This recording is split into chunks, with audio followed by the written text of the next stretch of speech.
Welcome back to the show. Well, one of the reasons I always tell and encourage people to go to events, not only are you going to have a great time, not only are you probably going to have some great food and beverage, and of course help raise funds for a great cause, you're going to meet some really amazing people. And my next guest I happened to run into at the Ottawa Red Blacks game just a little, and then we ran into each other again. Eryn O'Neill joining me. She's a local artist. Welcome, Eryn. Great to have you here. Thanks. Let's talk about your beginnings. I want to, before we get into your pieces, and we've got some great visuals as well, some photos of some of your pieces, but take me back to when you first began your career. Oh wow, that goes way back. So I've been an artist my entire adult life. I studied in Halifax and then in Waterloo. I did my master's there and then moved back to Ottawa in 2019 to pursue my career here.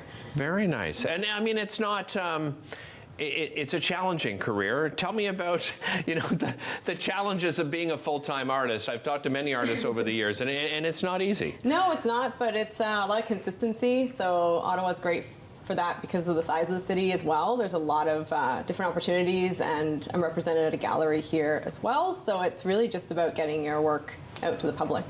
What medium do you work in? Oil and acrylic paintings, yeah. Okay. Your latest exhibit, I imagine a lot of people in Ottawa are going to recognize some of these areas, and those areas have probably changed, but what was the inspiration behind this latest exhibit?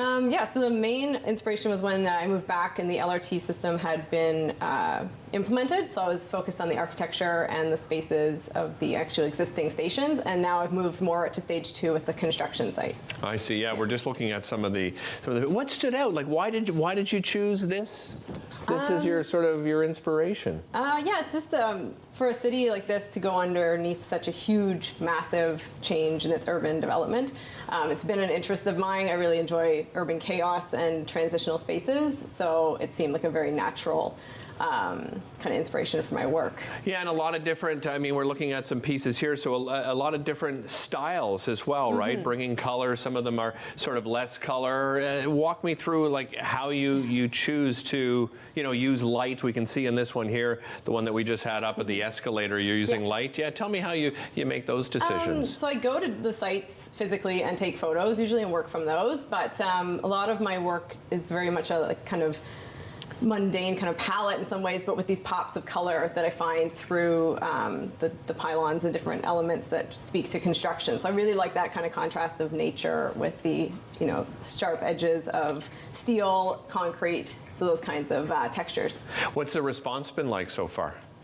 Really interesting, actually. It's opened up a lot of conversations with people in construction, which is amazing, as well as artists, as well as different people throughout the city who are kind of gravitating towards something they understand, but also seeing it through the lens of art is a completely different way to speak about this. Well, and it's interesting to choose this too because of the controversy around it as well, right? Like, does that come up in conversation? It does, but the way I'm approaching it is to celebrate construction, to celebrate the fact that this is undergoing. There's not a lot of people in Ottawa who aren't affected by it, whether or not they use the system or not, but just the construction of rerouting routes, the parkway, just different main arteries, and then also these kind of more rural spaces, how they're bringing in housing is being kind of magnetized towards this transit system. So it's actually very interesting what the whole city is kind of doing architecturally. How big is the collection? How many paintings? There's 11 in this current exhibition. Okay. Yeah. What is it, walk me through the process of putting something like this together. You mentioned you take photographs, so do you take a number of photographs of sort of the same thing and then bring them back and try to sort of piece together what angle you want from something? Absolutely. Some spaces I drove out to. Many times I prefer to be able to walk or run to some spaces, and while I'm just out in my daily routine, but because of the size of it, I drove out and would take images. So I would take as many as I could. I'd revisit some sites, but mostly I'd be able to kind of collage together what I needed and then work from that. It must be great to be in that space. I don't have the, sort of the vision to do that, but so now when I imagine this is probably for years, but when you walk around everywhere, do you have the artist's mind all the time and you're sort of reflecting on what you see at all times? For sure. And sometimes things will just catch my attention, so I'll take a photo somewhere to remind myself to go back if I'm biking or something and I see something, because there's also construction changes so quickly that a lot of these images, as you can tell, this one's winter scene, so it's been over about 2 years of just going to the different sites. So how much they change allows me to go back and it's a completely different image. What sort of space do you have? Do you have a home studio? No, I work No? out of the Rectory Art House down on Murray Street. Okay. So it's a collective of 10 artists in a studio space. I have a small, very tiny little space there. Yeah.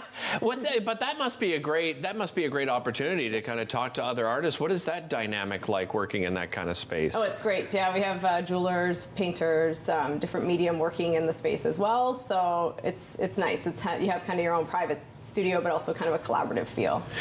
The business behind art is a difficult one as well. You said you're getting representation right now. Who are you with right now? Wall Space. Okay. Yes. So tell me how that works, a collaboration like that. Like if there's an artist watching, sort of an aspiring artist, what advice would you give them? Oh, interesting. So it's been a great relationship because they'll host either solo shows or group shows, and then with this one particular, it's actually not on site, but it is through them that they're helping actually do all the kind of social media and all the kind of I see. other work for it. So it's great. I mean, it gives you an opportunity to send your clients to somewhere. It's got a professional space outside of your studio, so it feels a little bit more legitimate for that. Are you which working? I really appreciate. Yeah. Are you working on a new collection now? It will stem from this somehow. So this Okay. show being up kind of over the summer has allowed me to sort of sit back and decide where I want to take it next. So I've been working on this for years with the LRT kind of construction. So I'm not quite sure where it's going to go next, but When they see you on site taking photos, and so like, do they approach you? What sort of conversations happen there? Some people do. Some spaces I'll go, on the weekend in the morning when it's Right. quiet, so I can kind of get, nothing's really moving because I do prefer the quietness of construction and the machinery versus people. So I prefer to have less figures in the work. But I have had people stop and ask, what I'm doing, and they think it's interesting. Very cool. I love it. Where can people find your pieces? So either at Wall Space Gallery Okay. or my own website as well. So EO Fine Art is kind of my business name for this, or just search my name and you'll likely be able to find it. Well, Eryn, it was great running into you. Thank you so much. Really appreciate you coming in today and lugging this beautiful piece of art in with you. Don't go away. Lots more coming up here. We're talking curling in just a few minutes. Don't go anywhere.